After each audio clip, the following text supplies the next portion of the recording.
state ile no di kan fe makra lo ke state na le ba protection aya pale pe e ba se patient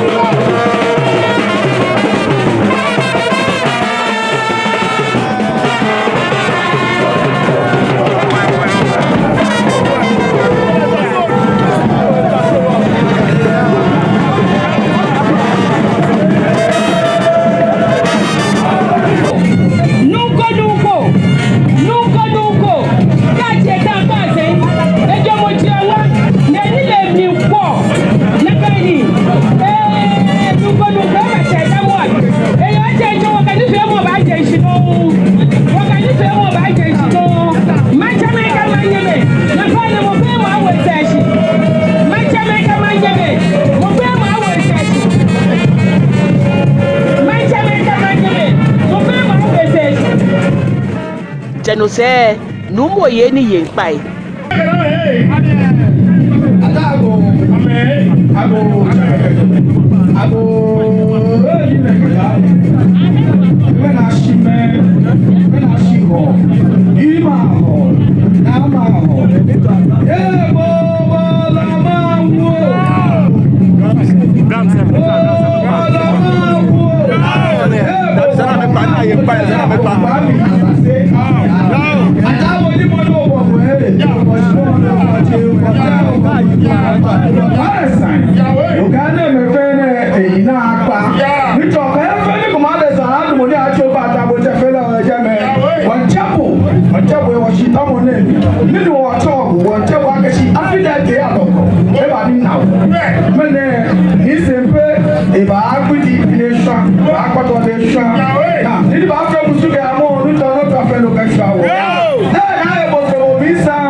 to ti toni dienyo ya takpopo ke wonwe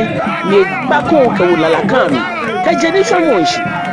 ble brass band nye ese ke te hefe ni sa ka shoni ke nye boni ni shomo ti no ne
phone.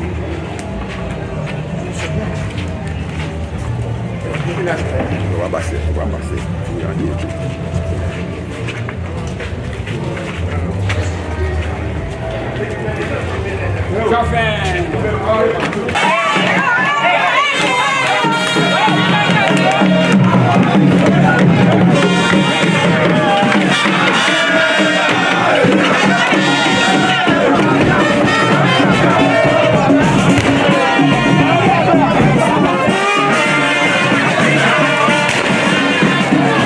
Ese kumi atrele kabaji na me aye popo akutu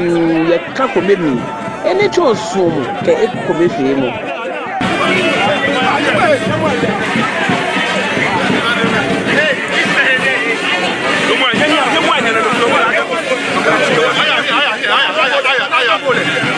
I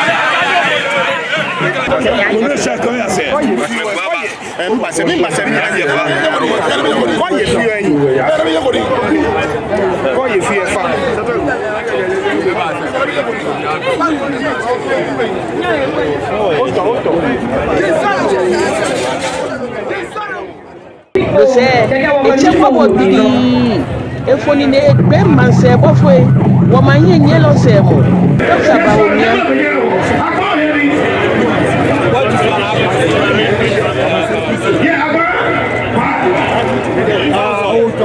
National Chief Imam John Dramani Mahama ni di chuchu manye nyelo anunyangbo mo okovanda po chache ni la ya futi agbo na kwa chosaki ni ji gamankra mo no pe ehie nyelo ni la ya foti ago bi di katamanso Manchester kwalo hu ketcho na ne ke operation commanders ani bi am a village am how clash here the war if you are work check work sabawa cho fi ake o fe mo le ji e ma se bi eke mene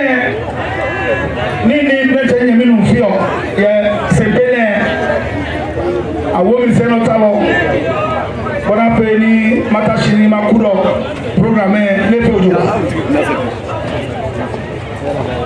no ni yo pe kere makaji ne ke gbe na ka mi ne imo mi ojoba ni enye ni milete nyemi no ba chemi ne makunko ni bi fe ni yo fe mo sani machi ni mapohe ni baba nalo ni klai ne ke gujiro ne no ni padi yo makaji gaji ga dangwe ekobe fe mo yawo ojoba ekobe fe mo yawo ojoba nomi moko efe kuwe akaka ke efe mancheme ke manyeme ke me kokumi ni abosebule se vraiment kadwe ba chono shi ni atra lo se agbawo Sempe yi no sajin fio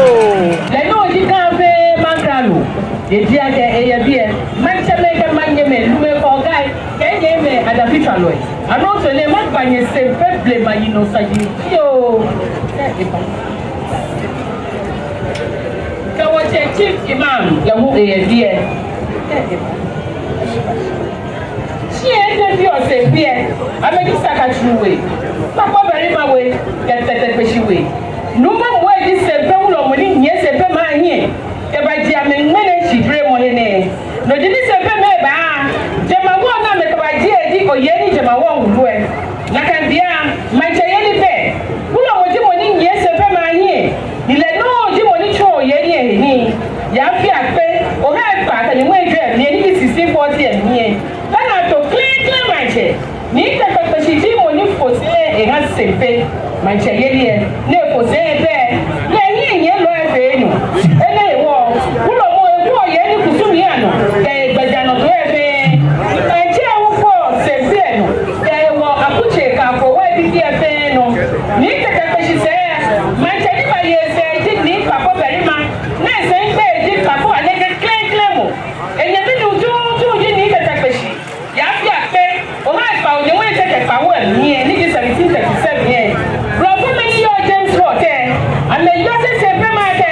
ame di shi po che ele wo ame ngo ame ko da fi e a to ye ni e ya mo ne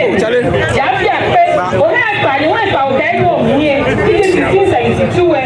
Royal African Company bi e ni bro ko me ni da kan dia ame yo try bi e ame family ya ke se na me na ko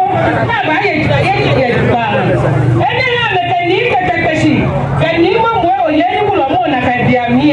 na shita mo ka mo ka we ko e shi ko ni ka o ye ni ba se na ka ma fo te shita mo mi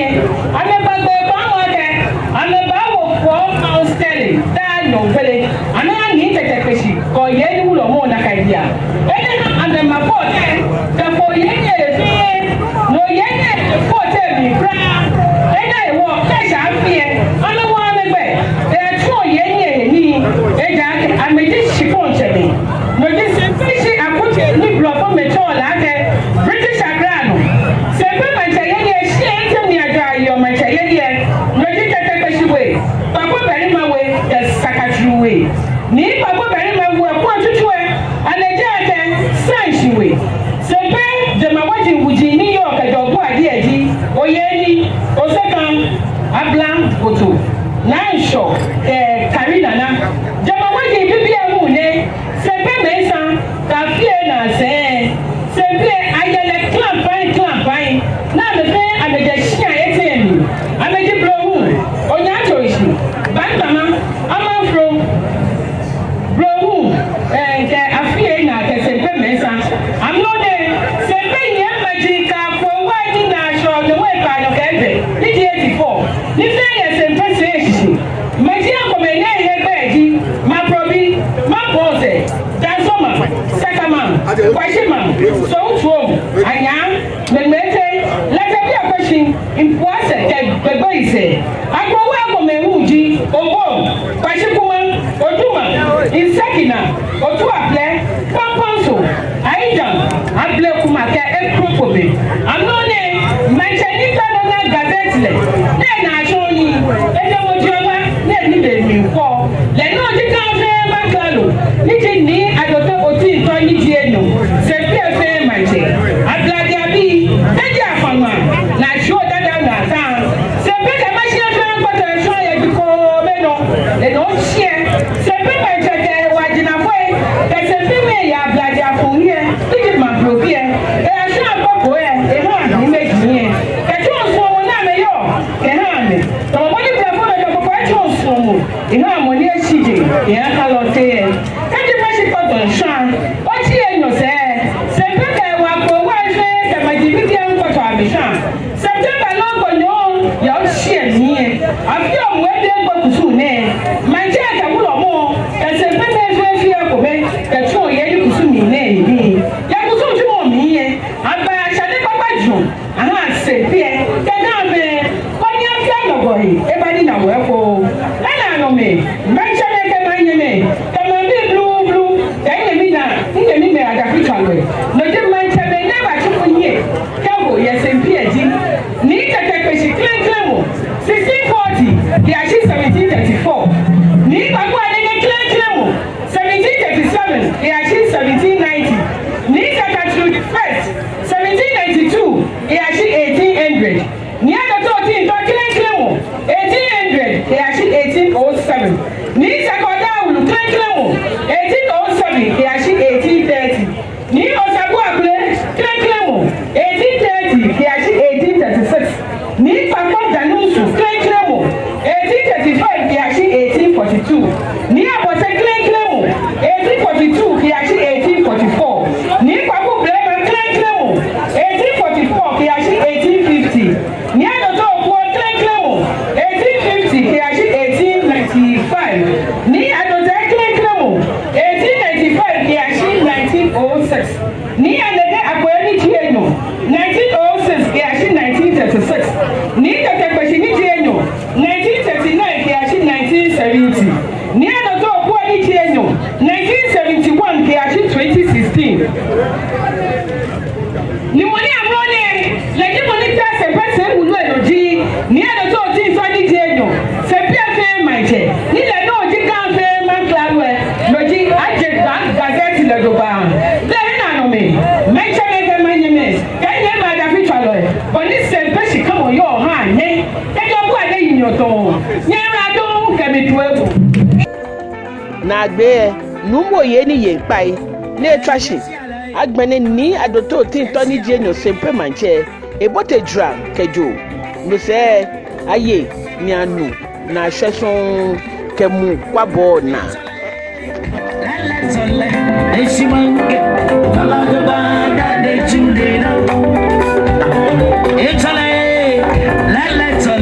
the wisest kid. It's a lot of bad and children. Come go and go, and they banana. I'm a granny, and they banana. You want no more? It's a let's it's a monkey. A lot of bad and children. It's a let's it's a monkey. A lot of bad and children.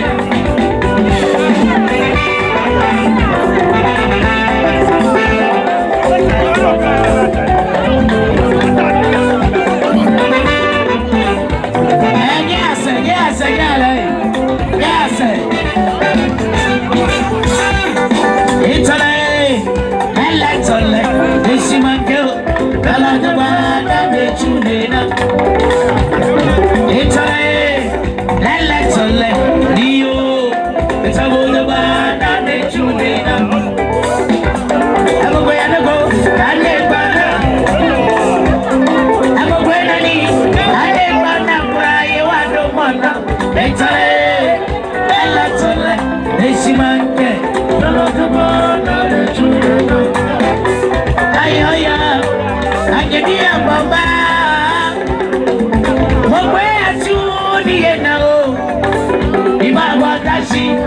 Hey,